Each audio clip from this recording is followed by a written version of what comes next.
Hey there. Good morning, everybody. I hope I come in loud and clear. Get your cup of coffee. I got a haircut finally.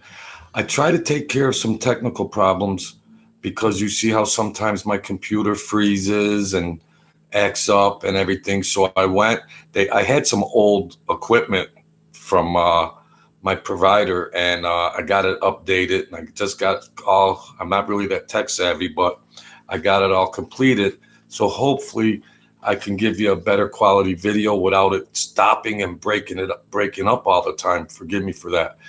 So I got that done, and this is the first video. I hope it don't break up because I should be better than that. So thank you. We're up to 41 subscribers, and I appreciate all your support and everything else. So yeah, I did the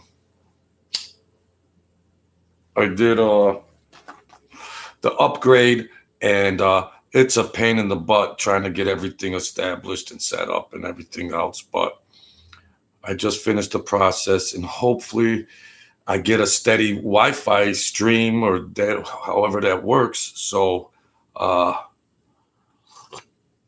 we'll rock and roll with that. So that GOODFELLAS, Robert DeNiro played that character, Jimmy Conway. His real name was James Burke. They called him Jimmy the Gent, but he was no gentleman.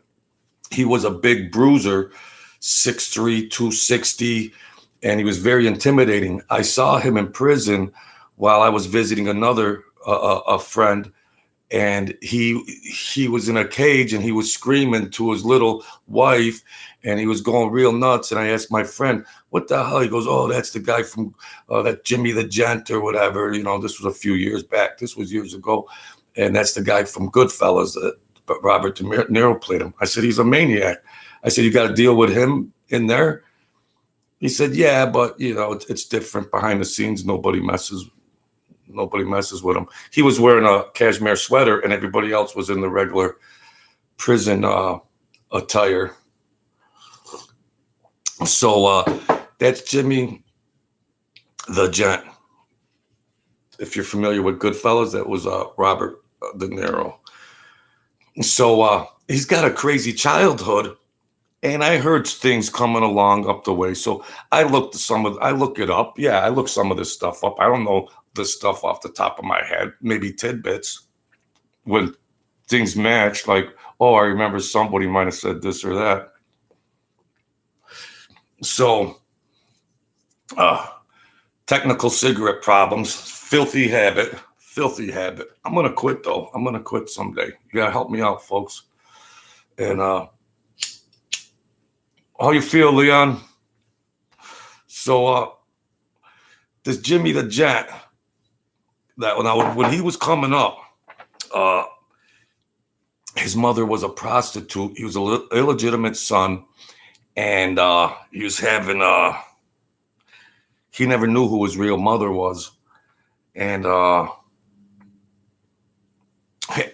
at 2 years old, he was dropped off at an orphanage, a Catholic nuns orphanage, and it was run by the nuns.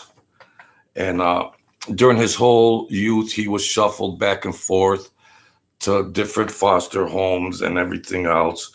And, he suffered severe mental, sexual, physical abuse. So that's the character there. That's Robert De Niro, Jimmy Conway. So we only see the movie and everything, but you wonder what leads these people to this adult behavior. So,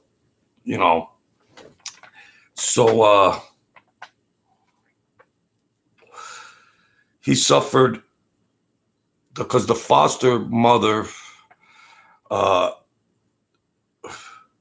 blamed Jimmy and beat him every day.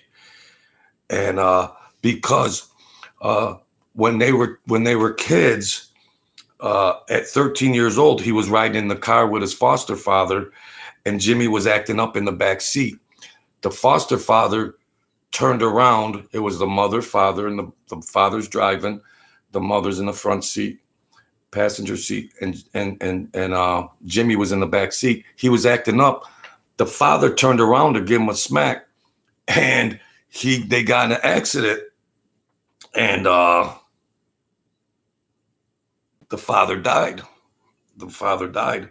So the foster mother blamed Jimmy for it and beat the shit out of him every day and everything else, so bad that the authorities had to remove him.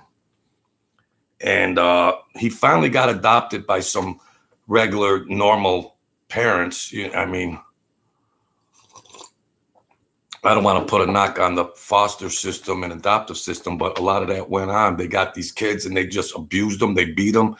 They sexually abused them and everything else. But that was nice that they treated him good and everything. And he started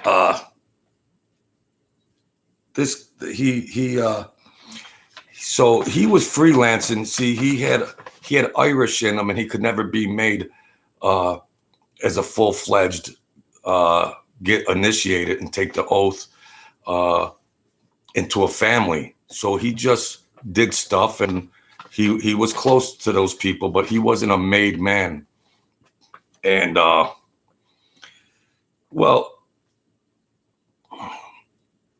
so when he was 16 years old, he did his first hit. 16 years old, he does his first murder and everything else. I mean, he was a renegade looking to make some money, and Robert De Niro portrayed him pretty good, but he was much bigger. He was 6'4", 6'5", 260. I saw him in prison. He was a big monster, screaming and hollering, I got to eat this, I got to eat that. And this little tiny lady, wife or somebody, is telling him, shut up, shut up. So he had the big rackets, and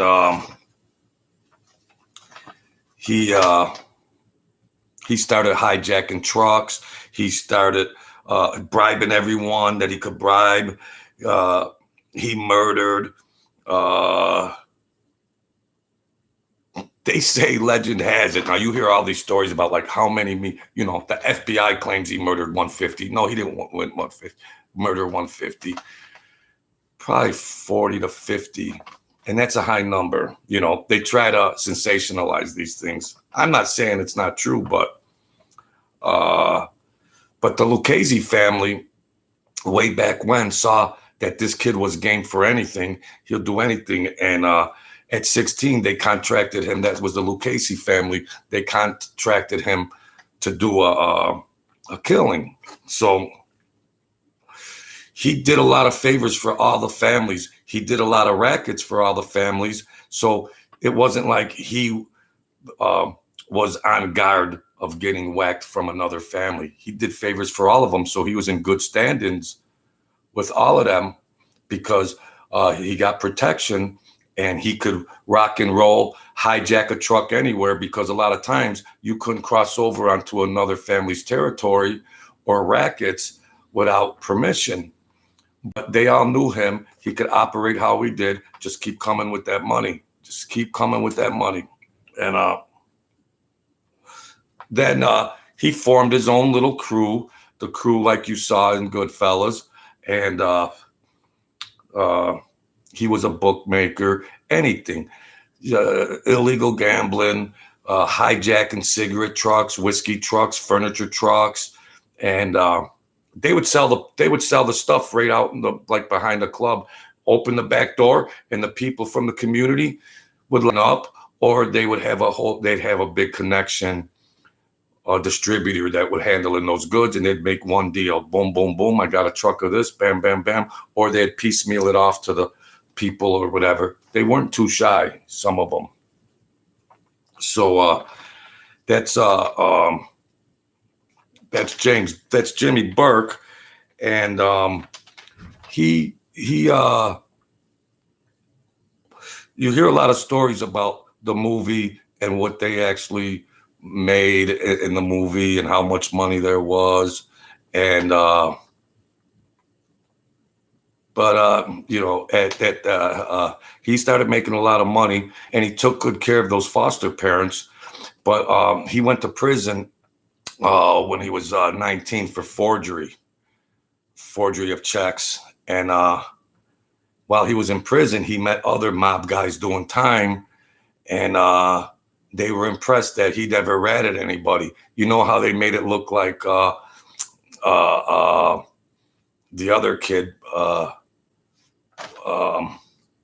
The other kid didn't rat, but no, it was Jimmy Conway. It was Jimmy Burke that didn't rat. It wasn't the Henry Hill type of thing. That was just Hollywood. Jimmy Conway was much more dangerous. Henry Hill didn't, that's Hollywood. That's Hollywood. Henry Hill was game for this or that, but Jimmy Burke was the man. Martin Scorsese just figured out that, this is more entertaining, which he did a great job. I'm saying he did a great job. And so they were really impressed. And so they gave him a job as a bricklayer. He never went to work, but he was beating up the co-workers on the job for disrespecting them. And they're like, we got to get this guy out of here. Somebody says the wrong word to him, you're on a job, which he rarely went to, but he was getting a union paycheck. They did a lot of that, these no-show jobs, so you could show some income. So that was the Lucchese family. And also, you heard a guy by the name of Crazy Joe Gallo. And my godfather knew it was Crazy Joe Gallo. There was a Larry Gallo, and the parent was Umberto off the boat. And he was the one, they were the ones that had Joe Colombo shot at the Italian rally and everything. And my godfather knew them. They were dopers. Well, some of them were dopers, drugs and everything else. And they had a building, a room where when they had to lay low, and it was called a dormitory. They had like his whole crew, like 15 people in there, and it was a dormitory. They called it the dormitory, and they could only sneak out and go across the street to get a couple of things and shuffle back, but the FBI was watching them. Crazy Joey Gallo testified in front of the Senate or whatever, the congressional minutes and tapes, and he had slick back black hair, and he had shades on, and well, they said he was schizophrenic, and my godfather said he was schizophrenic, and he was mumbling stuff under his breath, but they said he was clinically schizophrenic, and they didn't go by any rules.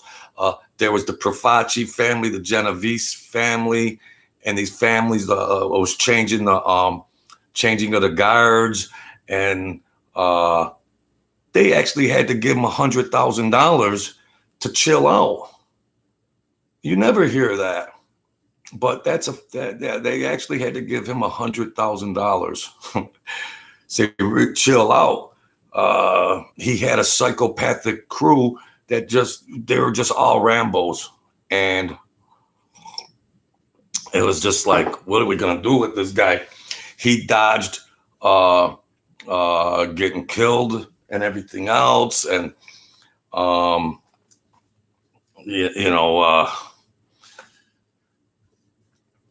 they tried to copy out of the movie Godfather. They tried to copy when the guy got killed at the barbershop. One of them were getting a haircut at the barbershop, and they shot him up, and he crawled out of the barbershop, and they arrested 911. He got rescued or something. I don't know if that's on the stuff like that, but he you almost find like a common denominator in these stories and stuff like that, where, we don't realize that some of these people were abused. It doesn't mean it's a green light. Jimmy Burke and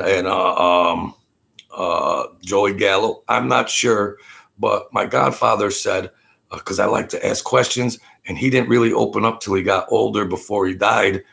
And a lot of these people, these parents or fathers, and that happens all the time, and they don't grow up to be killers and all that. I understand that.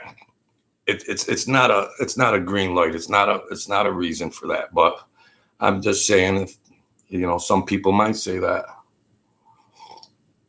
So yeah, that's and when you got Hollywood involved in all these things, it's real crazy. When Joey Gallo was in prison, he started looking up, reading Machiavelli, all these authors and all this stuff. And he was trying to move up to the elitists when he got out and started rubbing elbows with a lot of people.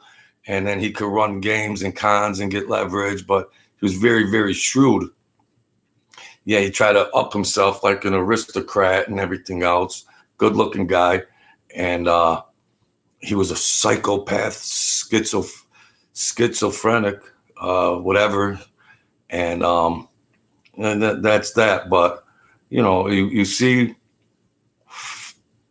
all these gangster videos and all this other stuff, but you don't know a lot about their childhood. Like my godfather had a regular childhood, and he was well-spoken, intelligent, and polite, and well-mannered.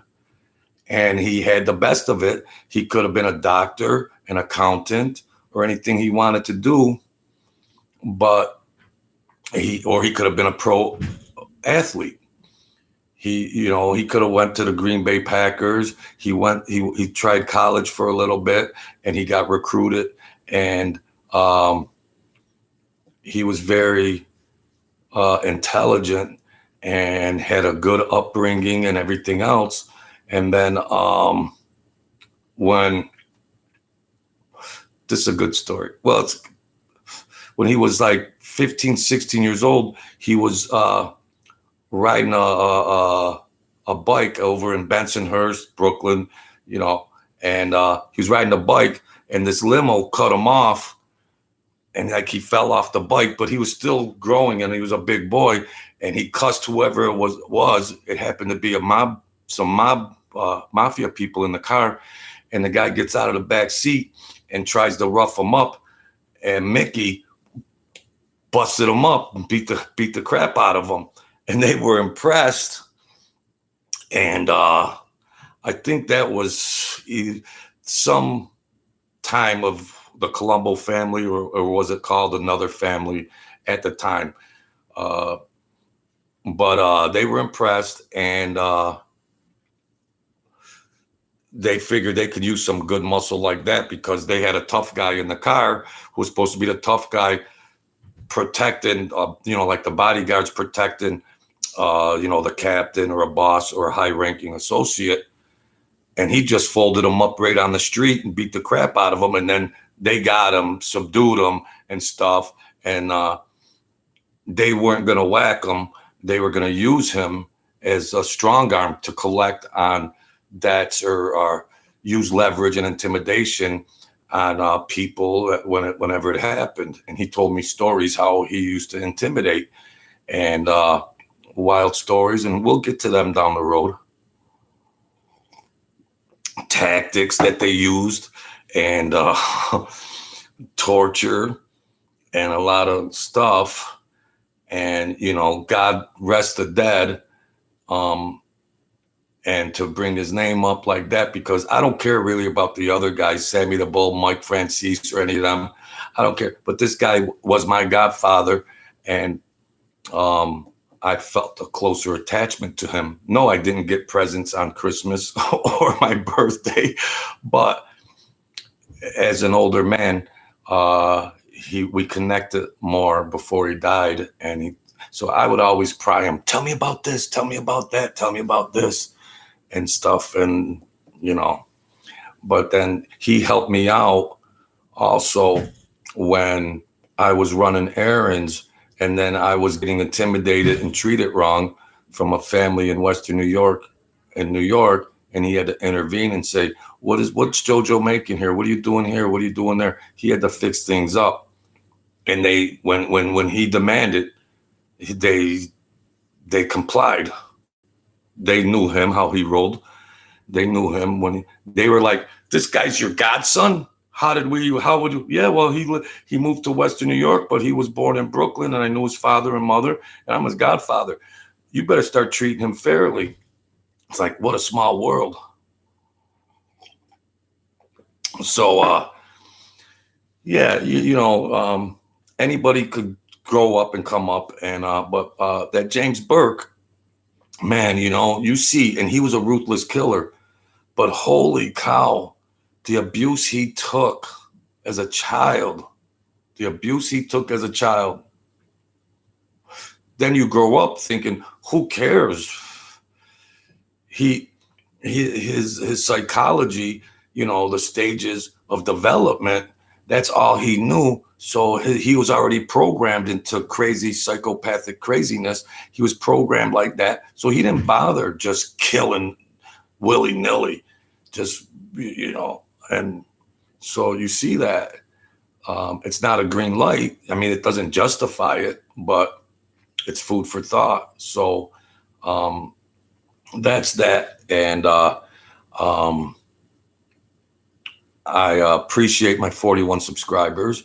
And like I said before, there's some old timers still around, and my memory is bad, and then their memory is getting bad. And there's a guy I'm trying to talk to and everything, and he's like, why do you want to talk about that? Because the old timers are still held to the secrecy of, they don't want to talk about none of this stuff. Now you got YouTube channels out there with all these ex-bosses and captains, blah, blah, blah, blah, blah, blah, blah, blah, blah. The old timers don't agree with it. They'll MF you. You'll get a slap across the face. You don't want to put that on a channel, but I do. I never thought I would, but I do. So that's the gist of that. And I appreciate everybody that comes in here, and we got 41 subscribers. I think we might get 50 by Christmas. I don't know. It's a lot of fun. I'll never get monetized, but it's still a lot of fun. And I like sharing the stories, and I like sharing the spiritual aspect of it, because I do the devotions with every video. So I try to entertain you with some crime stories, but I got to start diversifying and put some other content in there. But as we all know, the gangster stories get more clicks and views. So I'm made of more than that. I'm not defined by that. I don't want to be anyways. So how about we do the devotion? It's one paragraph. It's a Jesus calling, and it's just one devotion, spiritual, to rise you up a little in your day and your travels. So let's do it. Let's see what we got here. This is the August 17th already. Yeah, it's find me in the midst of the storm. Sometimes events whirl around you so quickly that everything becomes a blur. Things happen so fast that we don't even have time to process them. Whisper my name in recognition that I'm still with you. So during it all, Jesus, I know you're with me. Without skipping a beat in the activities that occupy you, you find strength and peace through praying my name. Help me, Jesus, to think better, do better, behave better. Later, when the happenings run their course, you can talk with me more fully. Accept each day as it comes to you. Do not waste your time and energy wishing for a different set of circumstances. Instead, trust me enough to yield to my design and purposes. Remember that nothing can separate you from my loving presence. You are mine. So keep that connection through the storms, all right? It's more or less the same kind of message. Throughout it all, stay close, tap into things. Don't let the world tear you apart that much. And when it all becomes a blur, chill out, relax a little, tap into some spirituality, and then maybe you could have a more fulfilling, positive, healthy day, spiritually and physically and mentally. All right.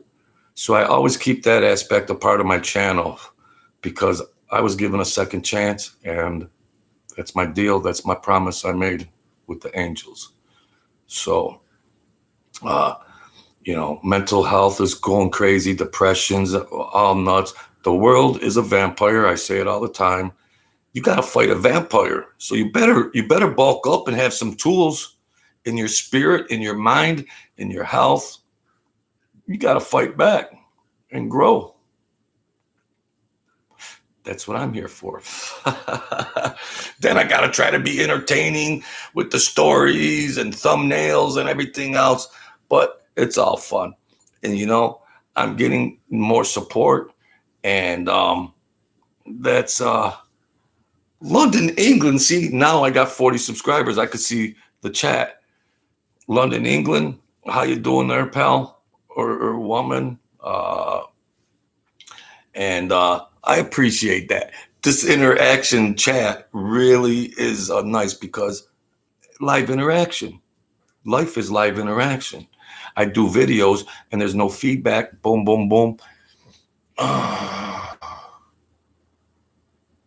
Yep, Leon. A lot of people realize that if you made it that far as a gangster and you dodged a lot, you're either in the cemetery or doing life, and then your spirituality comes through and you can be forgiven for your sins. Yeah.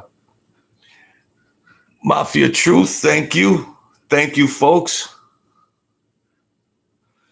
I do spiritual stuff from the Jesus Calling. Somebody asked, what's the channel about? And then I tell different stories, but I used to run errands for some mafia families or stuff like that. I wasn't a made man, but I was around a lot of different people. My godfather did a lot of work for some of these families. And I try to do other subjects, but the mafia stories obviously do good because people have an insatiable appetite for mafia stories and everything like that. I was a nobody. I'm not claiming to be, but I was around the people and I hustled a couple extra dollars here and there. So, but I like to have an entertaining channel where I could talk about a lot of different subjects. I always do a spiritual devotion in there for spirituality, not to try to be a Bible thumper and, do this, but just your spirit. If you're into God and Jesus, more than that, that's fine. But I just leave it at that because I don't want people to run. So, but I do, my godfather knew, and Mike Francis has a big channel. I was around then once upon a time. My godfather knew a lot of these people, and then he told me a lot of different stuff.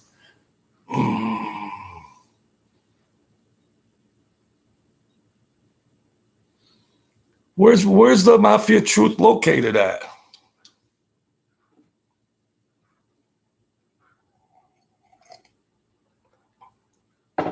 And a lot of the people like to bash, who's lying. I watch these channels and they're all trying to figure out who's lying and who did this and who did that.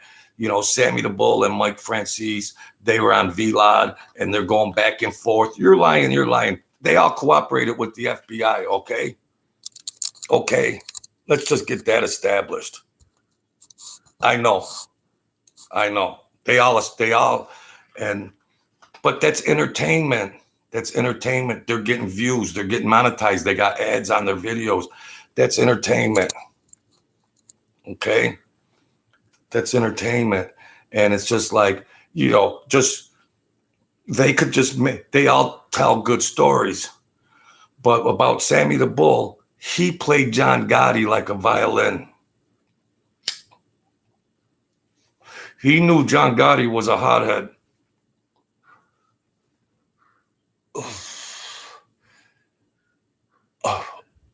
My godfather actually knew the Iceman. Yeah, he said, what was in the shot? Death. Richard Kuklinski also they contracted him also to do a lot of hits.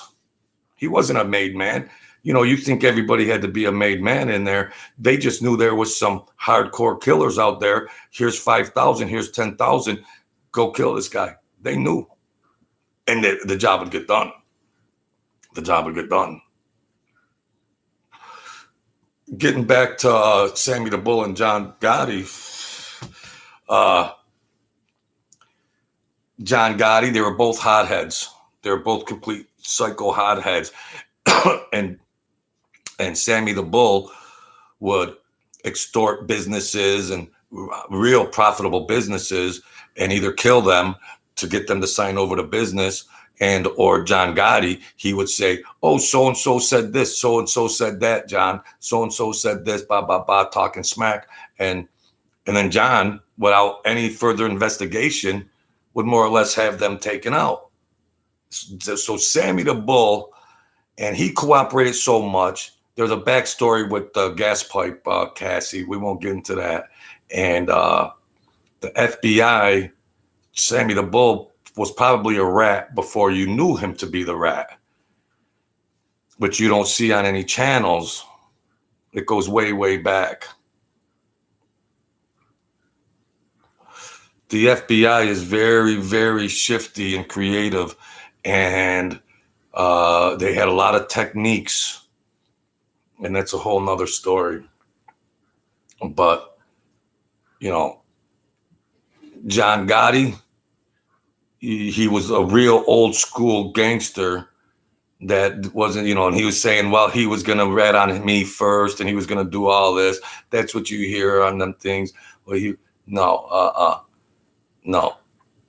Sammy just wanted to be a rat. And Sammy was taking over businesses, extorting people, sign your business over here and everything else, and then putting them in different names, different people's names. And, you know, then when he went to court, now if you watch him on his channel, he remembers what he had for breakfast 40 years ago, and then he gets up there, but he was already in bed with the FBI, and then, you know, he didn't remember selective amnesia. But I know I'm rambling on about different things here and everything. But my godfather told me a lot of stuff that I haven't revealed, and this and that, you know. Like I said, I asked a lot of questions. I was bouncing around here and there, and you see things and you hear things, and then it's just like, geez, I'm not a tough guy. I don't want to be a member of them. I didn't want to be a member and all of that kind of stuff. I was really smart, and I was, if somebody needed me to do anything, I did it. And so they depended on me, and that went off the rails a little bit when I got betrayed and people were trying to take me out. So my godfather had to straighten them people out and say, hey, you guys better come correct, because and they knew he was my godfather, and everything started going smooth after that. Because I was just ready to walk away. I'm college educated. I got degrees, this, and it's like, I don't need this shit when it becomes life-threatening. I don't need it. So, yeah, that's it. I'm a loving guy. You see, I do spiritual stuff. I try to lift people up.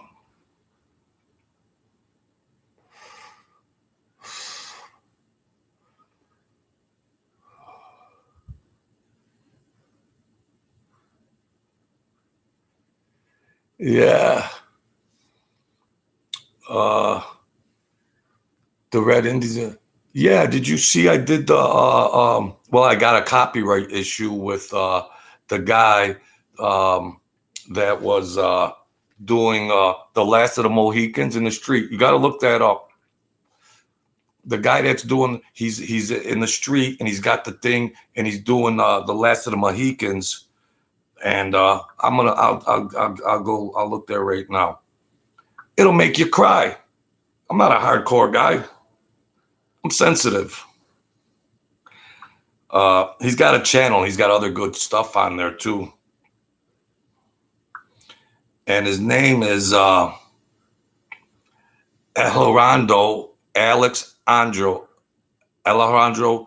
Cuervalo. It's got 89 million views.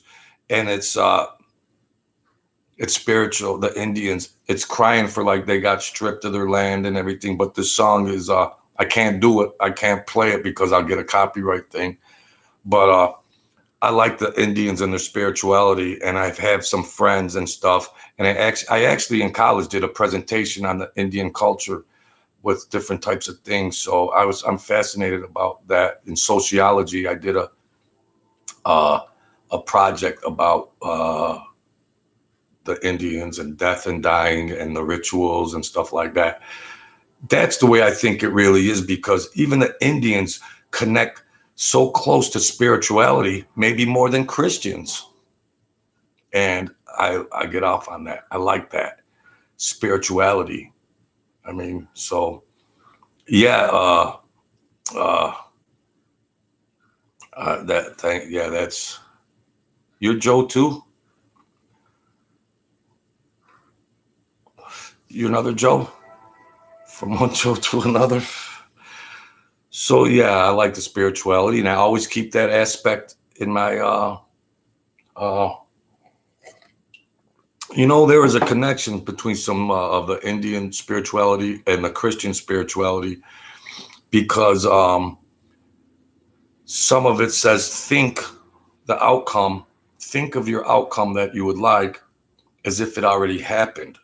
So when there was droughts, they would have the master stand out in the desert, or well, not the desert, wherever they were, and he would do a ceremony, and he would try to he would feel the rain. It wasn't raining, but he'd try to feel the sensation of the rain falling upon him, and that would initiate clouds to come, and it would start raining, and it would happen, and it is documented. And so that goes along parallel to some Christian things where you think the spirituality and the belief of it, or what is that? What's the formula to that? How do you tap into that formula? Well, I want to believe I hit the lotto. I want to feel, yeah, I'm feeling rich. Oh, I got this and that. Well, can I win the lotto like that? But, whatever your intentions are probably has maybe the lotto might make me nuts. So maybe that might not be a good thing either. So you try to use spiritual tricks to attain this or that, but maybe it might not be a good thing. It might look like a good thing from the start, but it might turn out to be, you might just turn into a crazy rich maniac. So yeah, I really like that. And look up that on YouTube, The Last of the Mohicans. And boy, it'll touch your heart. And he feels it, and he's going, ay, ay, ay, ay. It is so beautiful and touching, and he's feeling the weight of his nation, Indian nation. And yeah, if you got a pulse or a heartbeat, it'll make you feel like crying. And if you don't, you ain't alive. Okay? So yeah, that's that. And I appreciate, I'm actually getting live viewers on here, and we're building up and everything. And, I like to tell the interesting stories, but I do want to raise people's spirit up. And I got a second chance. And I don't want to, I want to do good. God gave me a little extra time. So that's why I try to do the spiritual aspect. Well, no matter what you believe in or don't believe in, we could all think better, try to use some tools to get through our day. You might not connect to the spiritual devotion, but it's food for thought that you gotta stay strong, and you gotta realize things in the world. And how do you address that? How do you fight back? Or are you just gonna sit back, poor me, poor me? All the people out there playing the violins. Oh, poor me, poor me, poor me. And you talk to them, and it's just like, geez, are you done yet? They're crybabies. And a lot of times these crybabies are wealthy.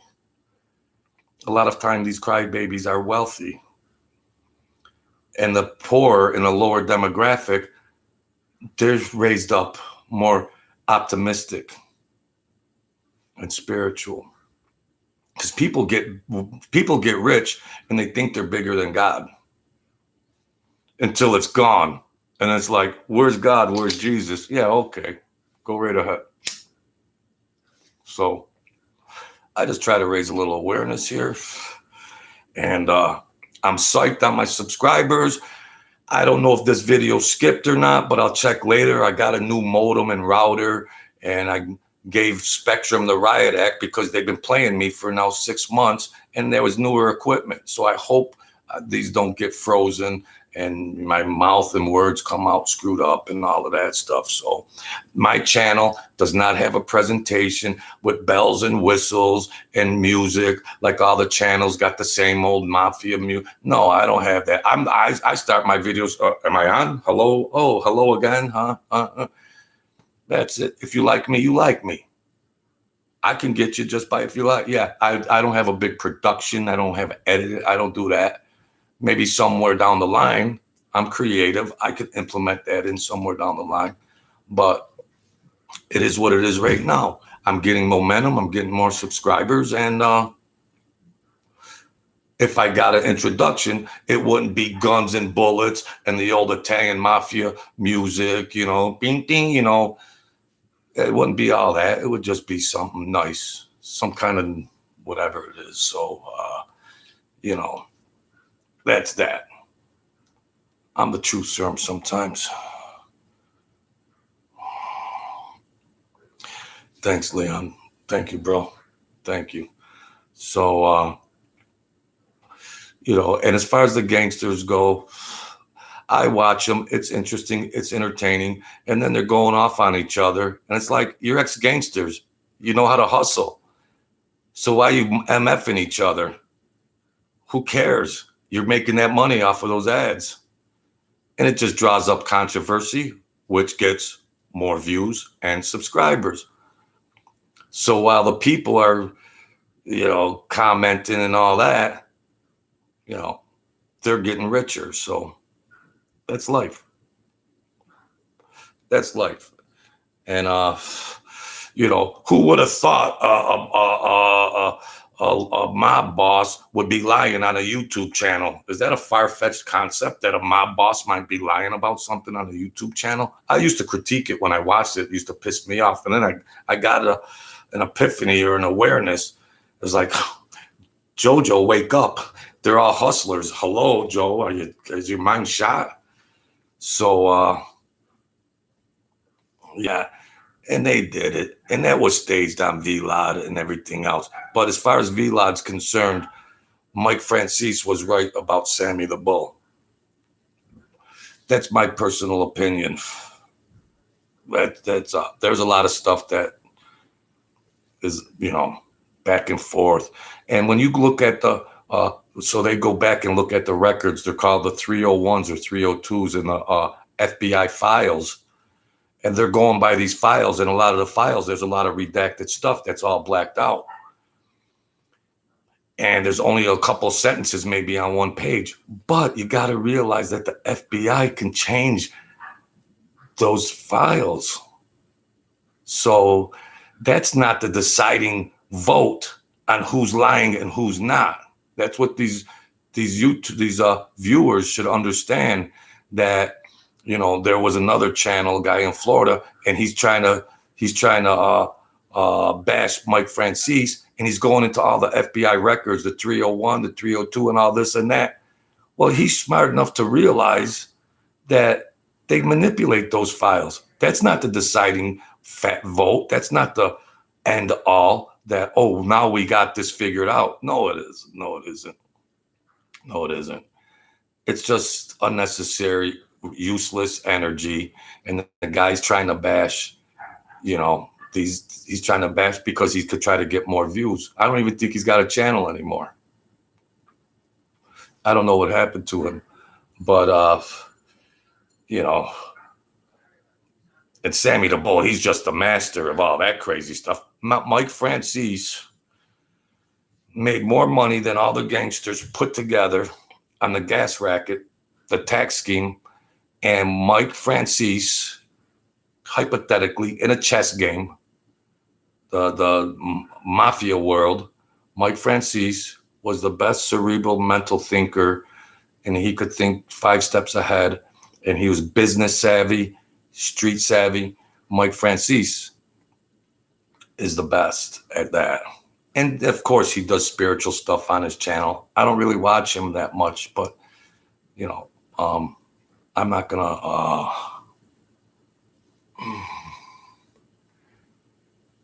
The Grim Reaper. Them guys were just treacherous. Like Carmine Persico, the Butcher, the Grim Reaper.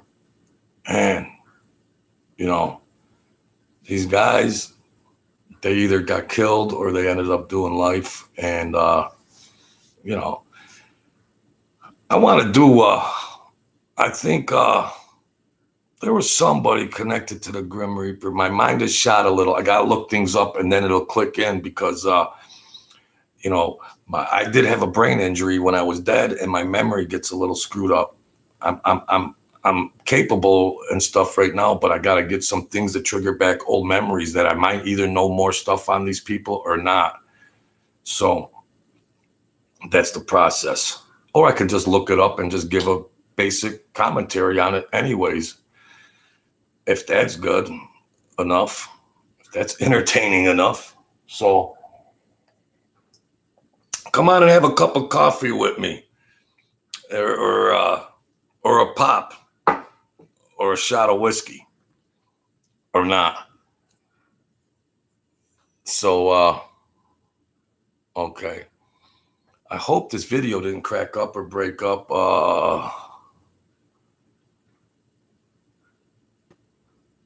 Yeah.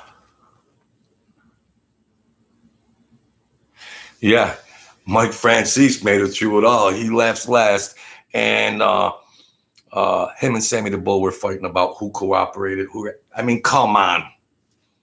You know, and that gets 7 million views on VLOD. Well, it's entertaining, but at the end of the day, it's just like they all read it. If you're 75 years old or 70 or 6 today, and you were involved with high-level mafia, that high level in that world, you talked and talked and talked and talked and talked. I didn't do any crimes I didn't do any of that kind of stuff. I didn't do any of that. I'm not going to lie. I didn't do any of that shit.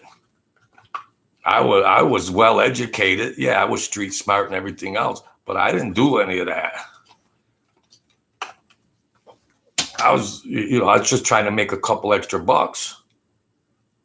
Just doing odd errands, not violent, illegal errands or anything like that. So, but I was around some things at times, and when I was trying to put 2 and 2 together, I was saying, I wonder what happened. Nobody was opening up to me to say I just did this or that. Nobody was going to share that with me. But I could guess, an educated guess, and then have eyes to see and ears to hear when you're just around some things. And then it ain't like I'm eavesdropping or stuff, but you hear stuff. And it's just like, but that's all right. That's all right. It got nothing to do with me. Nothing. They wanted me to move to New York and do all this stuff. And I was like, no, I could have made a lot of money and have a nice place out on the island.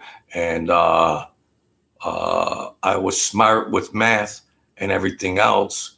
And I was a thinker, and they respected that as a thinker. They would ask me certain advice. Little old me, they'd ask me, if this was a situation, hypothetically, Jojo, what would you do? And blah, blah, blah. And I know exactly, maybe what they were getting at in so many words.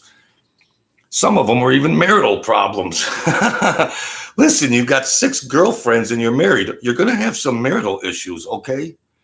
Geez, how about this? Don't cheat. You don't need any psychology or anything like that, but they were good family men, though, too.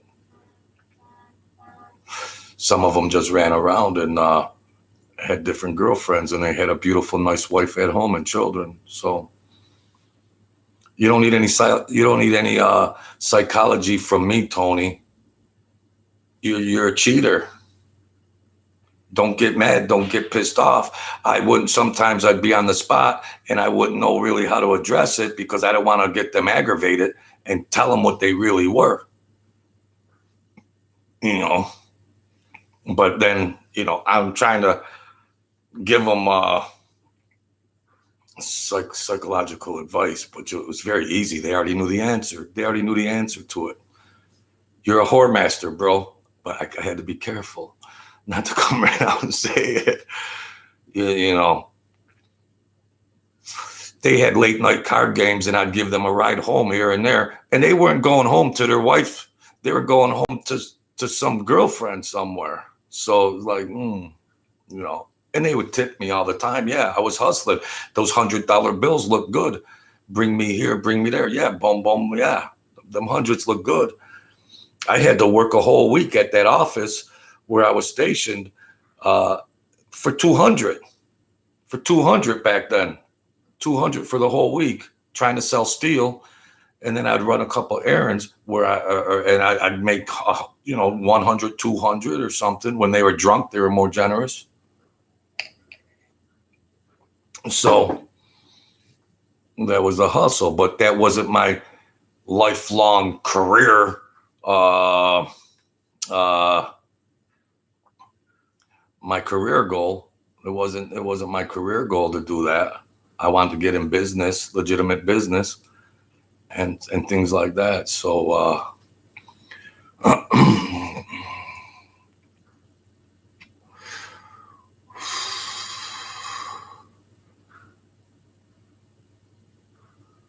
wow, Whitey Bulger. Holy cow. Jeez. I didn't know a lot, but I used to hear about these guys, Whitey, and like that Scarfo, them guys. I think he was in Philadelphia or somewhere. And somebody over there actually wanted to recruit me to leave Western New York and go do whatever they had planned. And I was like, no. And my godfather said, no. Yeah. There's only one way in and one way out. You come in walking and you go out in a freaking pine box. I was like, no. He said he'd kick my ass. No, don't even do that. Somebody connected with that family. I'm not sure directly or whatever. I don't want to lie. I'm not sure, but those names ring a spark as like, thinking back, 30 years, 35 years, or however long ago that was. Those names are like a stop sign. Stop. No, don't do it. I'm going this way. You're going that way. No, we can't do that stuff. And yeah, you see a lot of that stuff. And there's so many channels on mafia topic and everything else. And you take it with a grain of salt. And yeah, it's interesting stories. And people are trying to build their channels. And I was just around at a certain point in time, and I happened to see and hear things. And I was never about to try to be a made man, whether it was the Colombo family down there, and they were changing of the guard, whoever was the acting boss. And then Mike Francis was a ranking guy in one of the families, and then he switched the family and stuff. And he did try to disperse a lot of that money because to keep other families happy, you don't want a war, and a guy's sitting on millions and millions in a racket, then you want to ambush that racket, especially with the numbers Mike Francis was generating, millions and millions of dollars every week. or a month. Legend has it, I don't know for sure. Legend has it that, like, where do you put that money? And he had that money guarded at a house somewhere, I don't know, in Brooklyn or somewhere, under guard. You're just taking all this money and you can't put it in the bank. And you got a closet full of $100 bills that's $47 million, and you got a half a basement.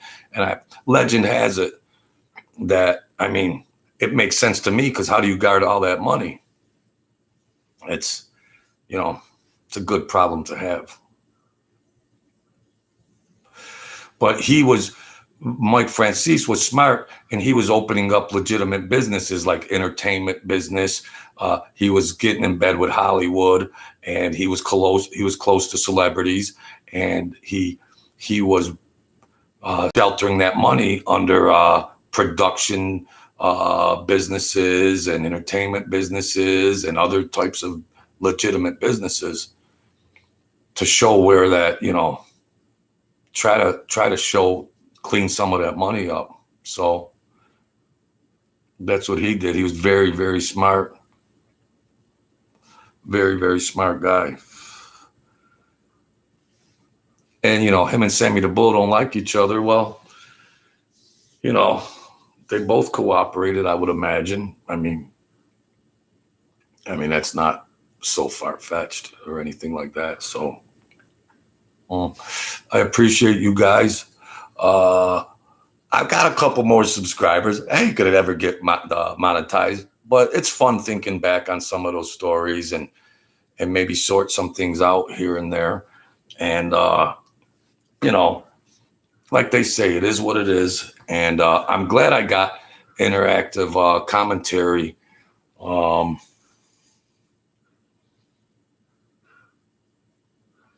Yeah. Yeah.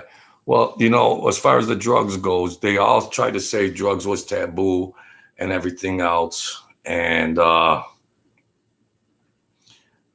they would turn their head this way, but they'd have their hand out that way. Yeah, we don't want no drugs, but come on, grease me up here.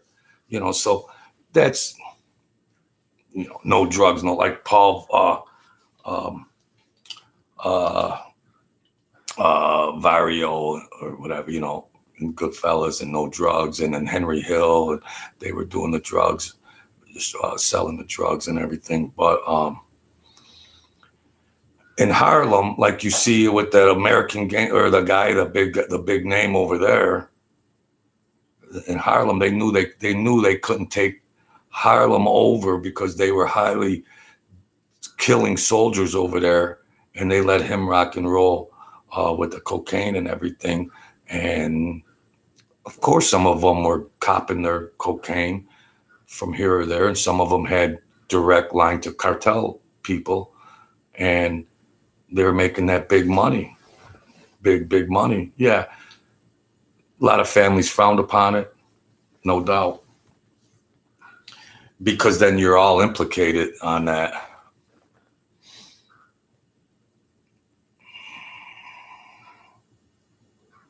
Yeah. The good old days, things were more simpler, things were more pure. And now, these days, it's political. There's political things and everything else. And, it's a whole different world. All we can do now, look back, get a little entertained, have a few laughs, raise our spirituality up, and have a little fun.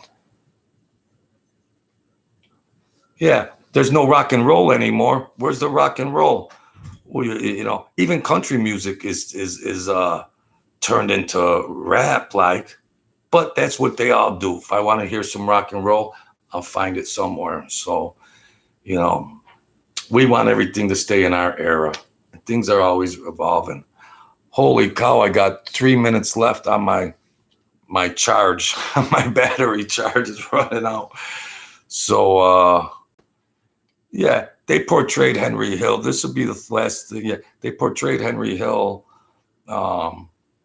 as something that he was very, very low level. And it's all Hollywood. It's all Hollywood. And so yeah, I knew some people directly that knew him, and then whatever indirectly, and you hear things, and it's all just secondhand stuff, but some is interesting and some isn't. So there you have it. Thank you, my great people in the chat. I appreciate that, Joe. Thank you, and Leon and everybody else. So you guys have a great day, and I'm gonna look up Whitey because my mind is shot and I can't remember it that much. But I gotta look Whitey up, and that Scarfa from Philadelphia. So yeah, I can't. It's not registering quick in my head. So that's that. Thank you, folks. And you know how we do it. Be the kings and queens of your world. Stay great. Stay strong. Don't ever give up. Don't lose hope. You can come back. You can fight. So I appreciate your support. Hit the like button. Hit the comment button. Hit the share button. And subscribe if you feel like it. If not, just thanks for watching anyway. So we'll leave it there. We'll tune in and we'll figure out maybe Scarfa and Bulger and them guys. And that's that. I really appreciate everything. So I'll tune in next time. And yeah, they don't get whacked because they're informers. That's why.